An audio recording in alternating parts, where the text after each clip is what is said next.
Good morning, student. Myself Neha Chandrakar. Student, today our topic is convergent and divergent. Last video में हमने देखा था last class में कि कैसे जो है एक सीक्वेंस का हम लिमिट पॉइंट कैसे निकालते हैं, और आज हम देखेंगे कि एक जो सीक्वेंस है वो कन्वर्जेंट कैसे होता है और डाइवर्जेंट कैसे होता है। तो आइए देखते हैं उसका definition. Convergent and divergent. Divergent a sequence, convergent के पहले देख लेते हैं हम। A sequence is convergent if and only if limit of supremum is equals to limit of infimum is exist finitely. यहाँ पे ये बोला जा रहा है कि जब वो जो है एक सीक्वेंस जो है कन्वर्जेंट तभी होगा यदि और केवल यदि लिमिट सुप्रीमम सीक्वेंस का और लिमिट इन्फीमम जो है दोनों क्या हो, इक्वल हो, तब जा कर के वो क्या हो जाएगा, हमारा जो सीक्वेंस होगा वो क्या होगा, आपका कन्वर्जेंट होगा। मैं पहले ही जो है लिमिट सुप्रीमम और सुपीरियर और लिमिट इन्फीरियर इसको बता चुकी हूँ। आप पिछले वीडियो में आप देख सकते हैं कि वो क्या होता है। आपको फिर उसके बाद समझ में आ जाएगा कि ये कैसे निकालना है। लिमिट सुपीरियर है और इन्फीरियर है, वो दोनों जब इक्वल हो जाते हैं किसी भी सीक्वेंस का, तब जा कर के वो जो सीक्वेंस होता है वो हमारा क्या कहता है, कन्वर्जेंट कहलाता है। और डाइवर्जेंट सीक्वेंस जो है, a sequence A n is said to be a divergent if limit superior a n is equals to limit inferior a n. कब होगा ये, जब जो है क्या हो, आपके पास इनफाइनाइट हो। आप बस यही याद रखिए कि इसमें जो है एग्जिस्ट क्या कर रहा है, फाइनाइटली। यहाँ पे फाइनाइट एग्जिस्ट कर रहा है और यहाँ पे जो है क्या हो, इनफाइनाइट हो। तब इनफाइनाइट में क्या हो, प्लस इनफाइनाइट या फिर वो माइनस इनफाइनाइट हो, तब वो सीक्वेंस का जो लिमिट सुपीरियर या इन्फीरियर है वो क्या हो जाएंगे, आपके प्लस इनफाइनाइट या माइनस इनफाइनाइट, है ना। तब वहाँ पे जो कंडीशन जो सीक्वेंस होगी वो क्या होगी, आपकी डाइवर्जेंट सीक्वेंस होगी। बस आपको यही चीज़ याद रखनी है दोनों पे। तो सीक्वेंस पे जो है आपको याद रखना पड़ेगा कि कन्वर्जेंट सीक्वेंस के लिए जो है फाइनाइटली वो कंटेंट करेगा, और डाइवर्जेंट सीक्वेंस के लिए जो सीक्वेंस का सुपीरियर और इन्फीरियर है वो क्या हो जाएगा, प्लस इनफाइनाइट या माइनस इनफाइनाइट होगा। नेक्स्ट में हम क्वेश्चन देख लेते हैं इसका। Let sequence A n is a bounded sequence and s equal to L belongs to R such that L is a limit point of n, then cardinality of S is equals to क्या होगा। यहाँ पे question पे ये बोला जा रहा है कि एक सीक्वेंस है ए एन। वो कैसा सीक्वेंस है हमारे पास, वो जो है ए एन एक बाउंडेड सीक्वेंस है, और साथ ही साथ यहाँ पे एक सीक्वेंस जो यहाँ पे एस दे दिया गया है, और वो एस में जो है एलिमेंट क्या हमारे पास एल है। क्योंकि जो एल है वो क्या है, उस सीक्वेंस से क्या है, लिमिट पॉइंट है ना। तो लिमिट पॉइंट है तो उसका कार्डिनलिटी क्या होगी ये हमको पता करनी है। उस एस की कार्डिनलिटी क्या होगी ये देखते हैं। तो यहाँ पे सॉल्यूशन पे देखते हैं। For any real number l we can construct a sequence of desire type rational, irrational, algebraic, translational which convergent to that real number l. यहाँ पे बोल रहा है किसी भी रियल नंबर एल के लिए जो है हम जो है एक सीक्वेंस लेते हैं। उस सीक्वेंस में हम क्या क्या किस टाइप के सीक्वेंस लेते हैं, रैशनल नंबर्स हो सकते हैं, रैशनल नंबर है ना, इर्रेशनल नंबर हो सकते हैं, अलजेब्रिक, ट्रांसलेशनल हो सकते हैं। इस टाइप के जो होते हैं वो क्या हो जाएंगे, वो जो रियल नंबर क्या हो जाएगा, उसका कन्वर्जेंट होगा। तो आपको यही चीज़ याद रखना, जिसमें जैसे कि बोला गया था कि एल बिलोंग्स टू, यहाँ पे क्या था, आर था। तो आर यहाँ पे क्या रियल नंबर्स होंगे, है ना भाई, या रैशनल नंबर होंगे। तो यहाँ पे जो है ये हो जाएगा आपका कार्डिनलिटी ऑफ एस क्या हो जाएंगी, उसकी लिमिट पॉइंट ही होंगी।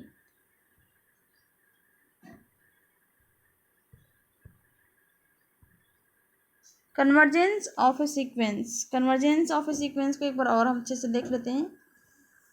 Limit of a sequence. Let L belongs to R and sequence AN be a sequence. We said that the sequence AN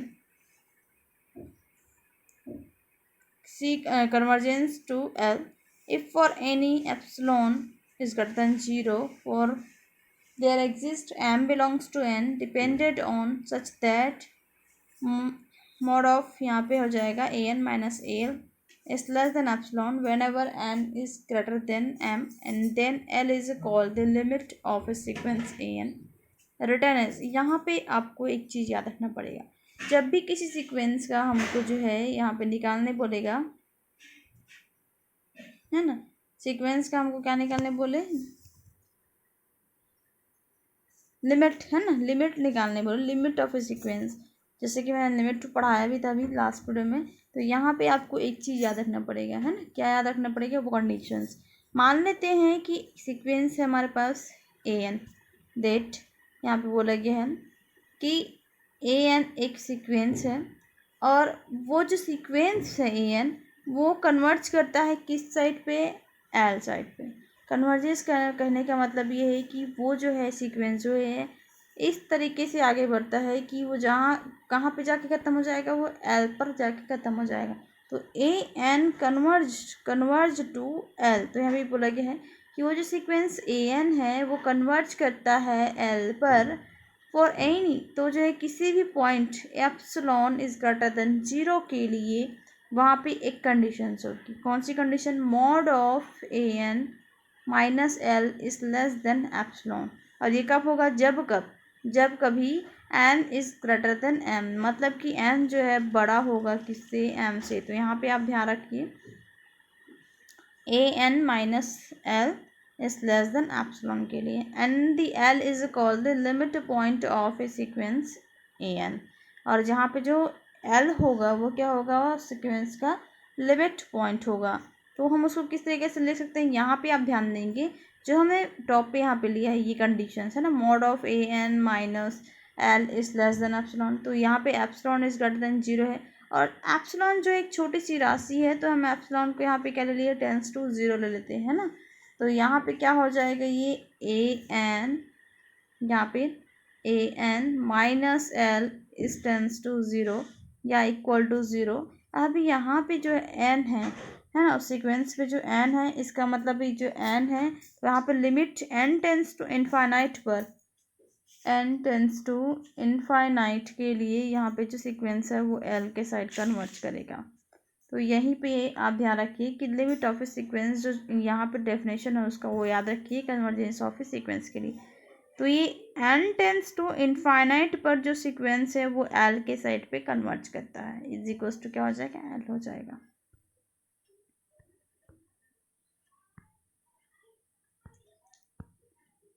next है that is a real number l is said to be the limit of a sequence A n if and only if. जैसा कि हम देख चुके हैं, है ना, कि एक रियल नंबर जो एल होता है वो जो है क्या होगा, एक सीक्वेंस लिमिट होगा, है ना, सीक्वेंस का।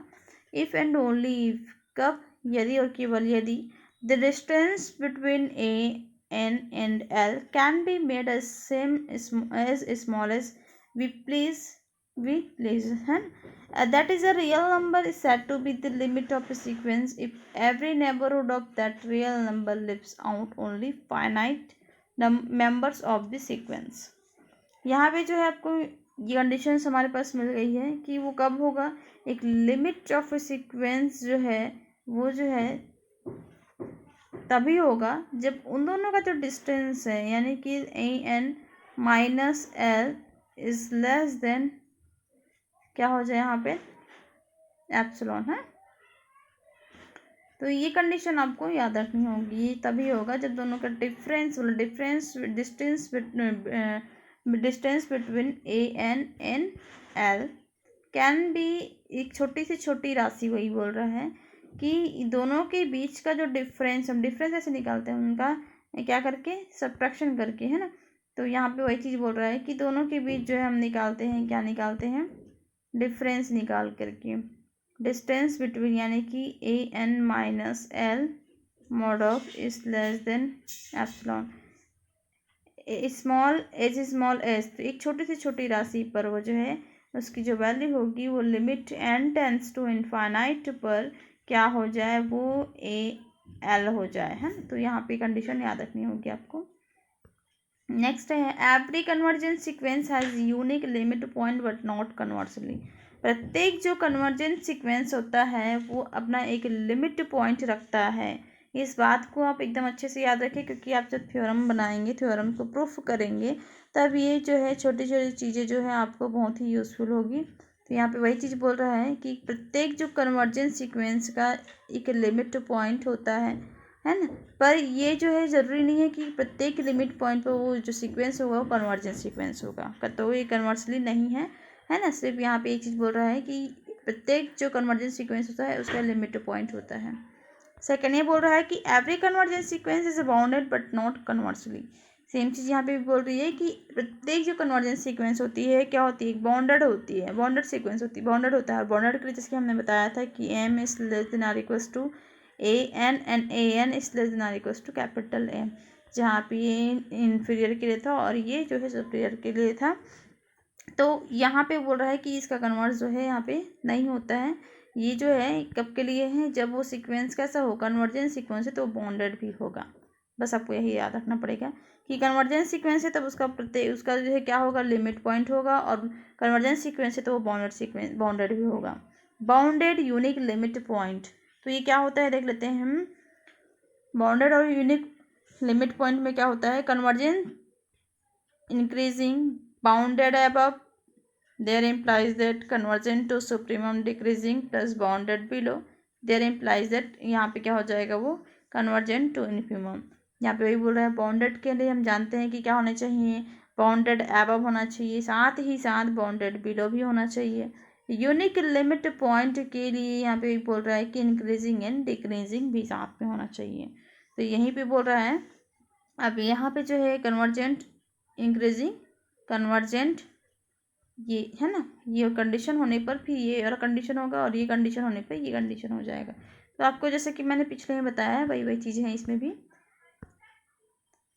ऑक्सिलेटरी सीक्वेंस क्या होता है देख लेते हैं। Oscillatory sequence, a sequence is said to be an ऑक्सिलरी सीक्वेंस में, a sequence is said to be an oscillatory sequence if it neither convergent not divergent. तो ऑक्सिलेटरी सीक्वेंस तभी होगा जब वो सीक्वेंस जो है ना तो कन्वर्जेंट सीक्वेंस होगा और ना ही डाइवर्जेंट सीक्वेंस होगा। इस कंडीशंस पे वो सीक्वेंस जो है क्या हो जाएगा, आपका ऑक्सिलेटरी सीक्वेंस होगा।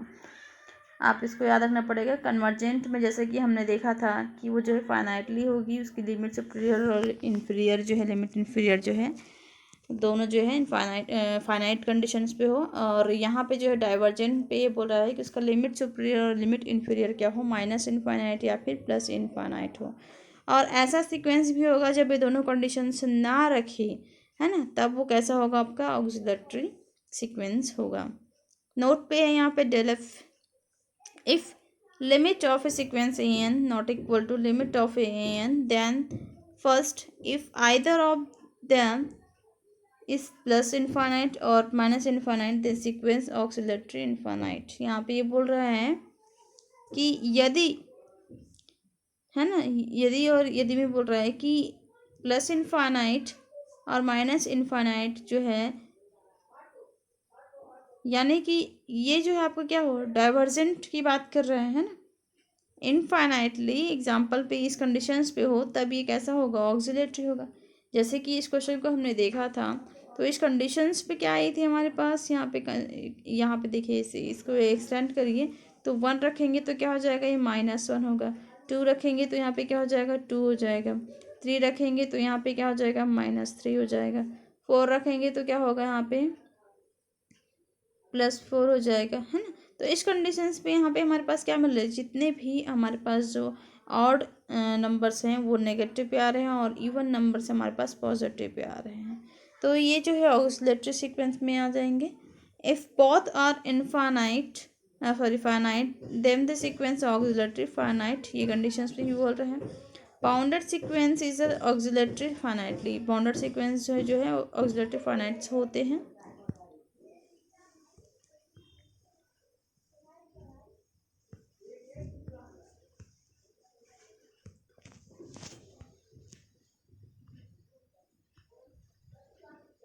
कुछ एग्जांपल्स देख लेते हैं हम इसमें से ऑक्सिलेटरी सीक्वेंस के।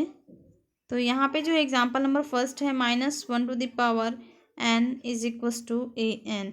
यहाँ पे देखिए आप -1/n जैसे कि हमने देखा था अभी एग्जांपल्स है ना। तो यहाँ पे जो है इसको एक्सपेंड करते हैं n = 1 2 3 रख करके। तो यहाँ पे आपको मिलेगा n 1 रखते हैं तो यहाँ पे -1 2 रखने पर 1 3 1 4 1 है ना। तो इस तरीके से क्या आ रहा है -1 एंड 1 ही आ रहे हैं। तो इसमें जो है जैसे कि हमने ये देखा था कि m1 = भी क्या होगा आपके पास 1 होगा, m2 भी क्या होगा आपके पास 1 होगा, m3 भी क्या होगा 1, mn भी क्या होगा 1। जब आप सीक्वेंस बनाएंगे तो इधर 0 होता है, इधर -1 होता है और इधर क्या होता है +1 होता है ना। तो जितने भी ये जो है आपका यहाँ पे, तो जितने भी आपके पास 1 1 आएंगे वो सुपीरियर में आ जाएंगे। लिमिट ऑफ सुपीरियर इन्फीरियर के लिए जितने भी, क्योंकि ये दो ही नंबर्स हैं इसमें जो ऑक्सिलरी रिपीटेड है। सीक्वेंस में क्या होता है हम रिपीटेड नहीं लेते हैं ना, हमारे पास जो है उसका वही पॉइंट लेते हैं जो रिपीटेड हो रहे हैं, उसका एक ही बार लेते हैं। यहाँ पे -1 और 1 ही है, तो इन्फीरियर में क्या आ रहे हैं आपके पास -1 आ रहे हैं। तो यही चीज़ बोल रहा है कि इन्फिमम ऑफ mn = क्या हमें हमारे पास 1 है, सुप्रीमम ऑफ mn = क्या है -1 है। तो limit of an = limit of जो है यहाँ पे क्या हो जाएगा an, ये दोनों क्या है हमारे पास 1 एंड -1 है। तो ये दोनों इक्वल नहीं हो रहे हैं क्योंकि अभी हमने पढ़ा है सुपीरियर ऑक्सिलरी सीक्वेंस के लिए कि ना तो वो कन्वर्जेंट होने चाहिए और ना ही वो जो है डाइवर्जेंट होने चाहिए। या फिर अब जो है कन्वर्जेंट और डाइवर्जेंट होने के लिए जैसे कि हमने पढ़ा है कि लिमिट ऑफ जो है सुपीरियर एंड लिमिट ऑफ जो है इन्फीरियर है ना, ये दोनों दोनों कंडीशन जो है अब देखिए लिमिट उसमें क्या था, दोनों जो बराबर होने चाहिए है ना, कन्वर्जेंट और मैं फिर से लिख देती हूँ इसको, limit of superior = limit of जो है इन्फीरियर। ये कब कंडीशन थी, कन्वर्जेंट एंड डाइवर्जेंट के लिए था, वो फाइनाइट और इनफाइनाइट कंडीशंस पे थी। और ऑक्सिलरी में ये बोल रहा है कि ना तो वो जो है कन्वर्जेंट होना चाहिए और ना ही वो जो है डाइवर्जेंट होनी चाहिए। इसका मतलब है इक्वल ना होकर के क्या हो जाएगा, नॉट इक्वल टू हो जाएगा। तो हम ये देखते हैं कि जो हमने सीक्वेंस दिया है an यानी कि -1/n, उस पे क्या है, तो उसमें जो हम देख रहे हैं कि लिमिट सुपीरियर निकाले हैं वो कितना आया आपके पास, वो आया है आपका -1 और लिमिट इन्फीरियर पे आया है आपका +1 आया। तो यहाँ पे जो दोनों जो है अपोजिट है ना भाई, तो यहाँ पे जो है दोनों इक्वल नहीं हो रहे हैं, इक्वल नहीं हो रहे हैं, इसका मतलब वो कैसा सीक्वेंस हो जाएगा आपका ऑक्सिलरी सीक्वेंस होगा। बस यही छोटी छोटी चीज़ें हैं वो आपको याद रखनी पड़ेंगी, आपको कुछ कुछ डेफिनेशन से याद रखने पड़ेंगे जो कि आपको थ्योरम्स का टाइम, थ्योरम से हम लेंगे थ्योरम्स के क्वेश्चन, तो उसको प्रूफ करने के टाइम पे आपको हेल्पफुल मिलेगा। तो आप इसको जो है इसके डेफिनेशंस को अच्छे से याद रखिए, हर एक छोटी छोटी चीज़ों को आप पकड़िए ताकि आपको अच्छे से समझ में आ जाए, है ना। और नेक्स्ट पे हम जो है इसके और भी क्वेश्चन देखेंगे। Thank you student.